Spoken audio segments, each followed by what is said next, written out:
Buti lang kahit papaano alam ko na may barrier doon. Uy! Pero di ko alam na may lubak doon. Oh boy.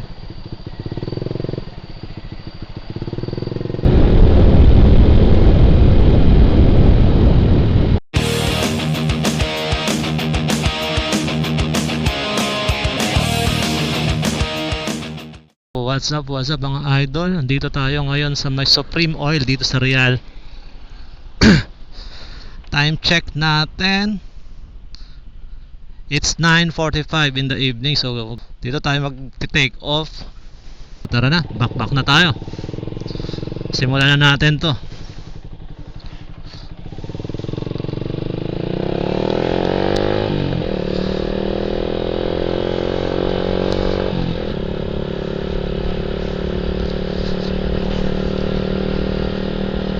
Medyo madilim to, wala kayong mga view na makikita. So takbong 70 pa rin tayo. Hindi pa rin natin pwedeng hatawin to. And sana ganun pa rin, wag sanang umulan.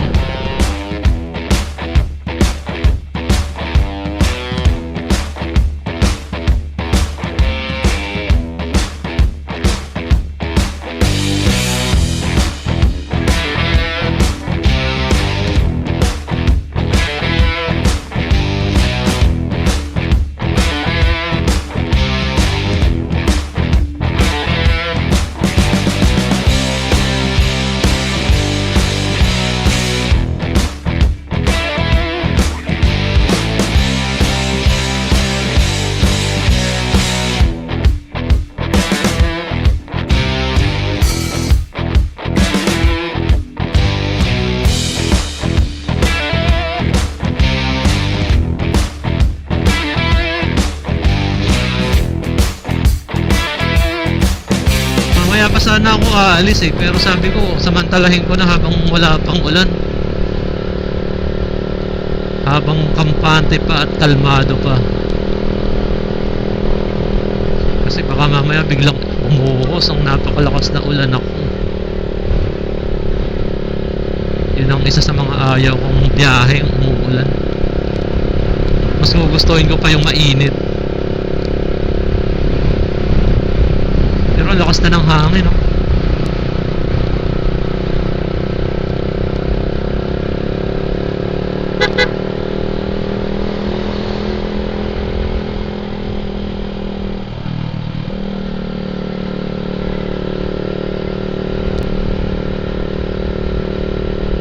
Ito sinasabi ko sa inyo mga idol, di ba walang street lights? Makikita mo lang na ilaw yung kasalubong mo. Share ko lang pala sa inyo mga idol, no? Nung minsan na nagbiyahe ako, ganito rin gabi, pabalik na ako ng Manila. Diyan sa may part ng... Uy, teka.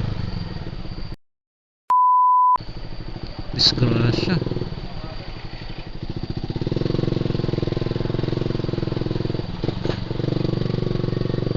Oh boy.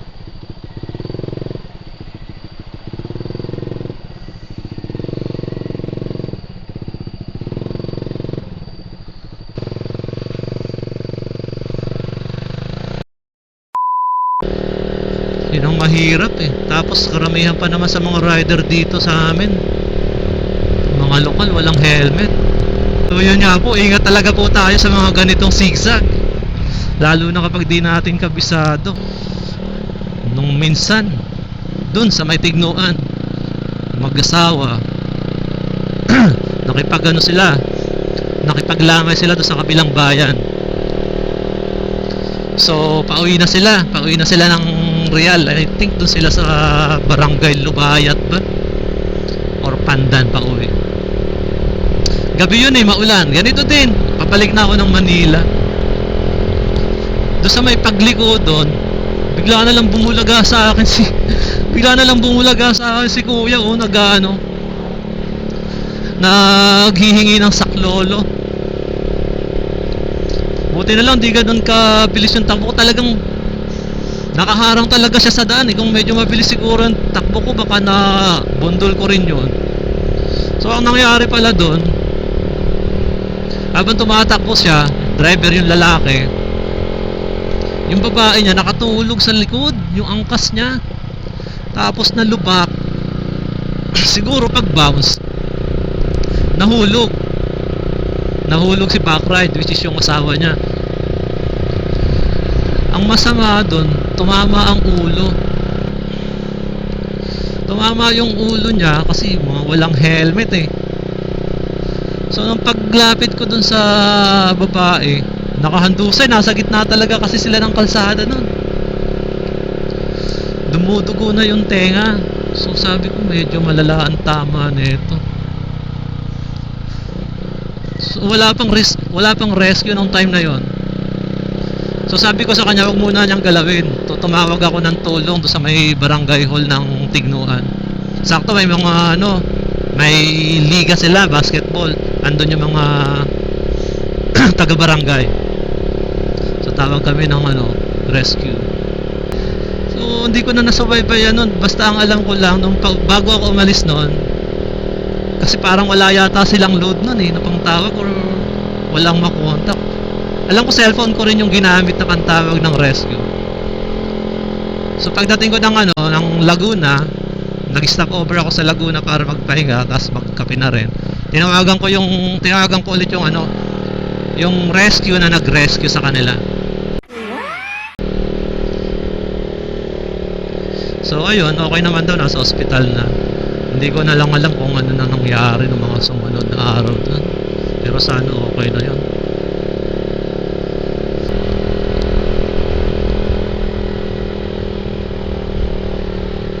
Galit sila sa ilaw ah.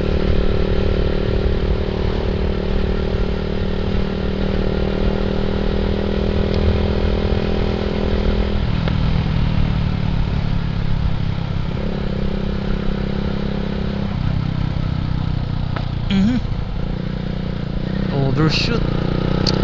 Naiwasan ko yung bato, na overshoot tuloy tayo. May nakita akong butas dito kaninang umaga eh. Tatlo yun eh. Tres Marias yun eh.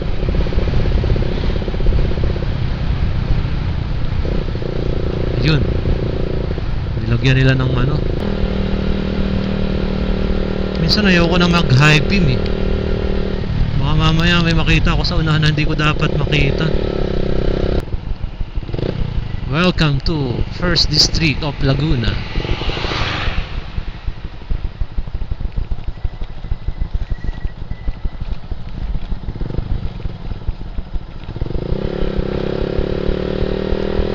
Lakas ng mga lakas ng mga auxiliary lights nila.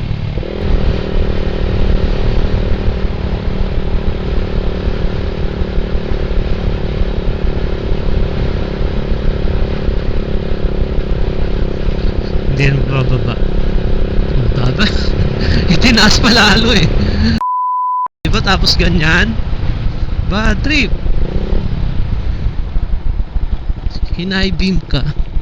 Hindi mo nakita. Barrier na pala. Dahil lang kahit pa paano.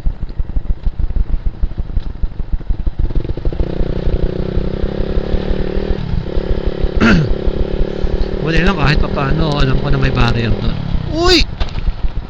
Pero di ko alam na may lubak doon.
basa. Hindi natin makita masyado kung alin yung malalim na butas.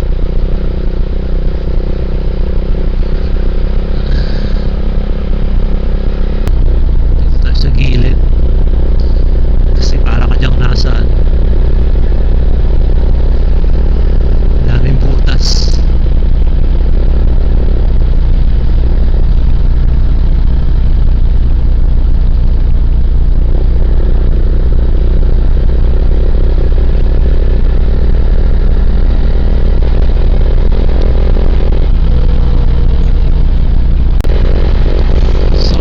Idol, andito na tayo sa Fami Laguna. Doon tayo nag-stop over kanina sa unahan sa Paviola. Time check 10:46. So dito na tayo. Parang hindi ako hindi muna ako mag-stop over. Siguro doon na tayo mag-stop over sa may bandang Rizal.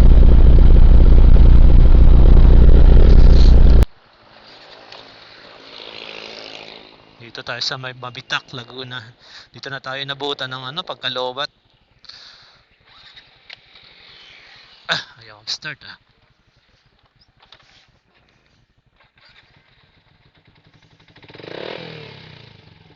So, let's go. Doon na tayo magpahinga sa unahan.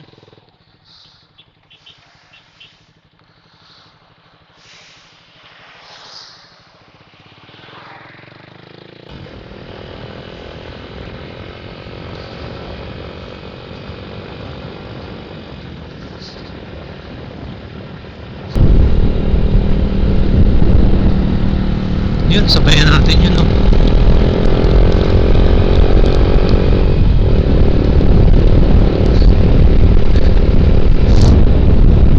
May naalala ako dito sa mga ganito eh. One time kasi ganito din, pabalik na ako ng Manila noon. Siguro mga 11 PM. Habang nagpapahinga ako doon sa may unahan. So, tambay tayo doon, kape-kape. I-enjoy ko yung overlooking view. May lumapit sa akin na rider, magjowa sila actually. Patapos na ako magkape nun eh. Nakita nila ako nagpiprepare na ako galis. Sabi sa akin, "Sir, hindi ba ako sumabay sa iyo hanggang dyan lang sa pagbaba daw ng Pililya?" Sabi ko, "Sure, sige, wala nang problema. Bakit ba?" Meron daw kasing malaking aso na hahabol dun sa unahan. Sabi ko, "Sige, sabay ka na sa akin. Okay lang yan." Wala naman ako nakita nung bumababa na kayo. Wala naman ako nakitang aso doon na nakahabol. Oh, teka lang. Lapit na tayo sa sinasabi ko. Hintay tayo ng kasabay. Tayo naman maghintay ng kasabay. Ba't ba in-overtake ka natin yung magjowa sa kayong matanda? Ayan na.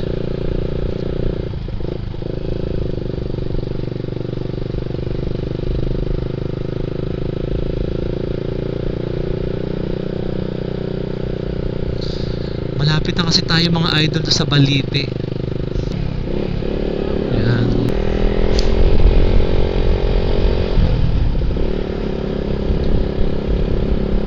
Tapos biglang tumigil dito sa mga nagtitinda ng prutas. Okay na yan.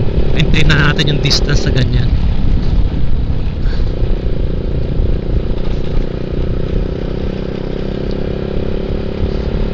Lakas ng trip nito magjowa na to. Ayaw mag-helmet. Ito na tayo. Approaching na tayo. Okay na naman tayo sa kanya. At least nasa likod lang natin siya.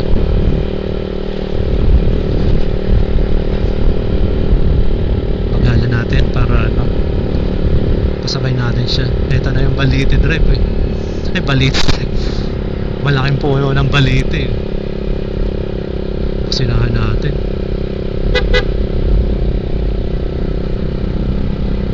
Nasaan yung magjowa? Nandito sila sa kaliwa ko.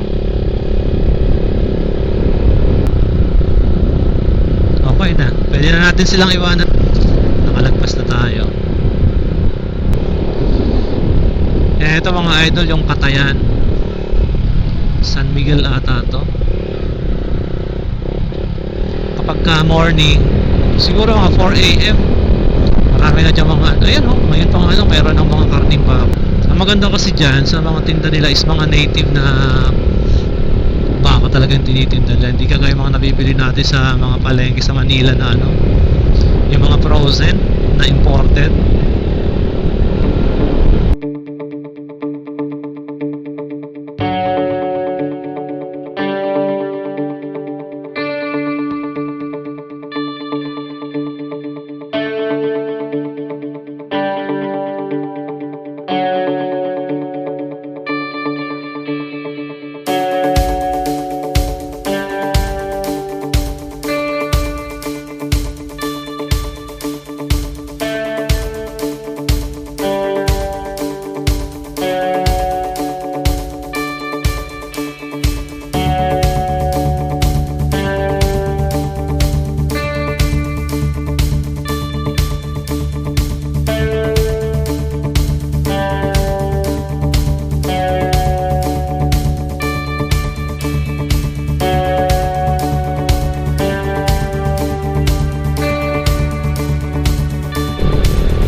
Dito, tambay muna tayo.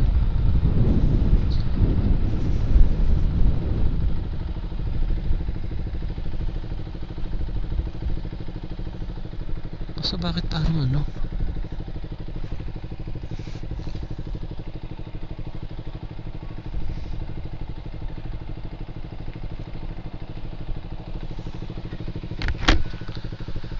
Ano nagtitinda?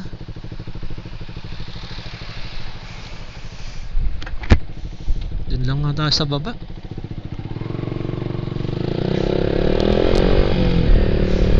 So kasi yung mga nagtitinda dyan, mga tulog na eh. Oras na ba? 11:22 and we are here at Barangay Halayhayin, Pililla, Rizal. Downhill na tayo.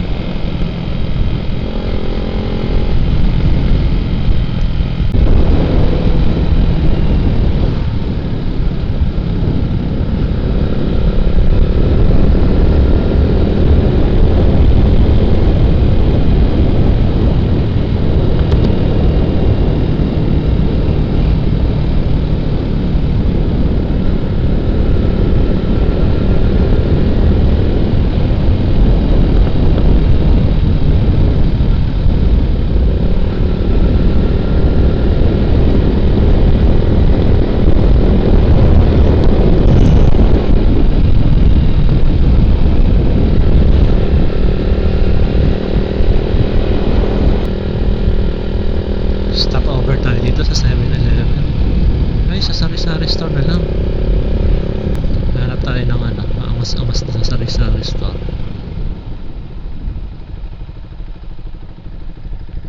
Pwede ba dyan? Wala namang upuan.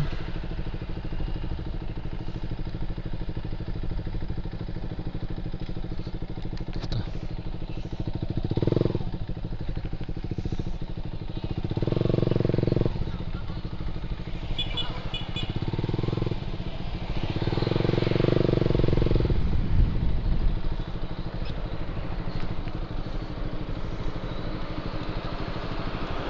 A few moments later. Naglugaw muna tayo dyan.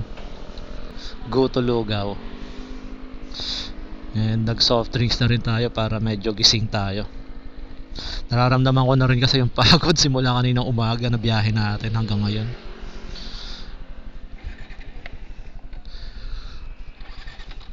Uy.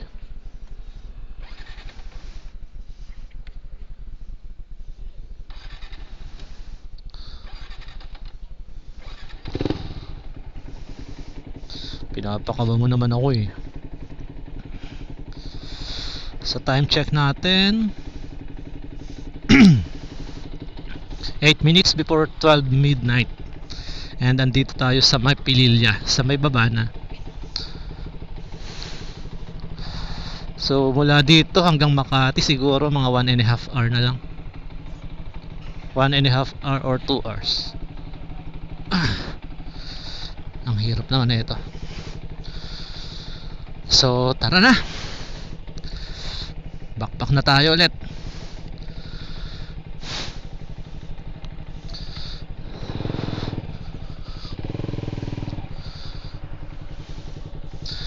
Ito ang maganda kapag nagbibiyahe ng gabi, malamig.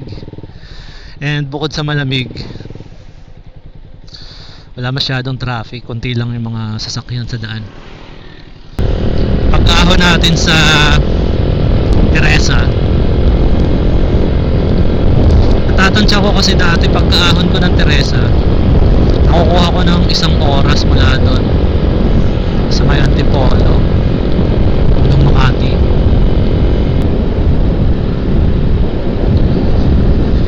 Yan, dito na tayo mga idol sa Tanay Rizal. Gusto ko nga palang shout out yung ating idol dyan sa may gasolinahan sa Real Quezon. Siya yung nagkarga sa akin kanina. Shout out sa iyo idol Mark Jordan. So ingat ka lagi dyan sa trabaho mo idol. Hirap na makita ng lubak pag ganyan mga ilaw nila sa bato. Lapit dun.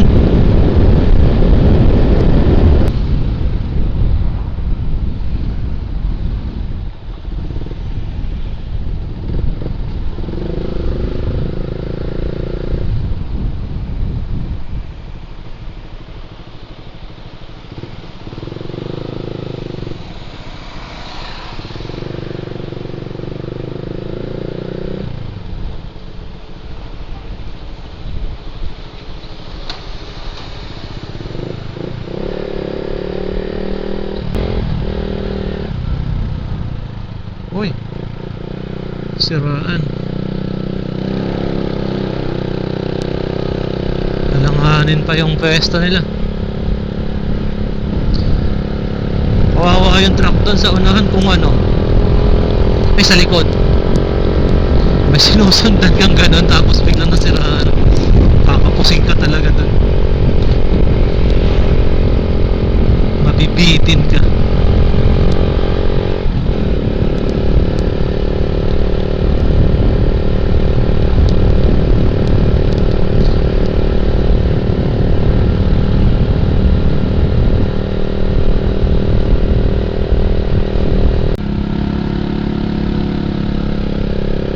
Dilim naman dito.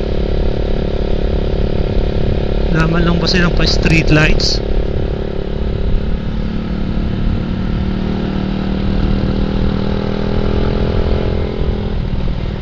Siyempre, another ahon.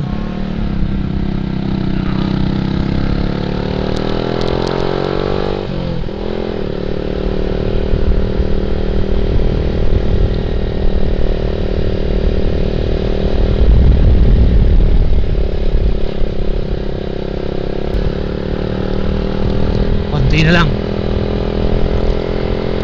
konting ahon na lang.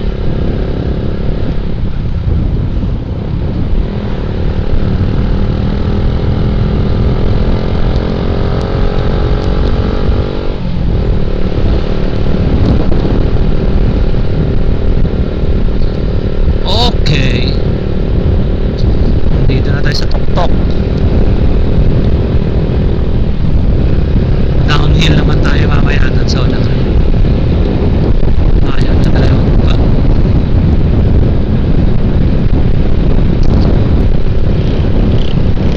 Pagka bumiyahe ka dito ng umaga tapos weekdays, pasukan ng mga estudyante, ako ang daming mga tricycle.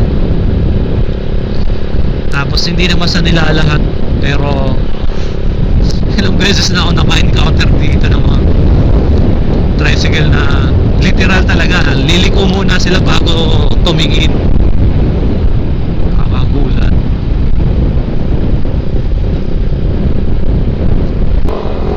Antipolo na tayo mga idol. And it's 12:30 in the midnight. So konting lusong na lang to. Meron ditong butas ng manhole na magugulat ka kapag hindi mo alam. Bigla ka na lang aangat sa upuan mo. Ang kinis kasi ng kalsada, di ba? Tapos downhill. So ang sarap i-enjoy. Pero meron yung eto, malapit na tayo. Turo ko sa inyo para hindi kayo mabiktima.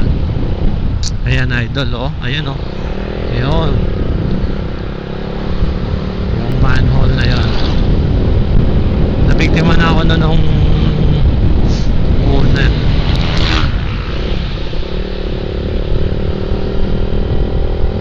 Kaya tinandaan ko talaga yan eh. Sabi ko, delikado ng manhole na to. I'm sure maraming nadadali dun. Pag mahina mags mo dun, yari ka. Malapit na malubat yung ating action cam, so hanggang dito na lang muna tayo. Salamat po sa inyong panonood at sana samahan niyo pa ako sa aking mga susunod na biyahe. See you sa daan mga idol, and ride safe lagi. This is Lone Rider Manila signing out. Peace out.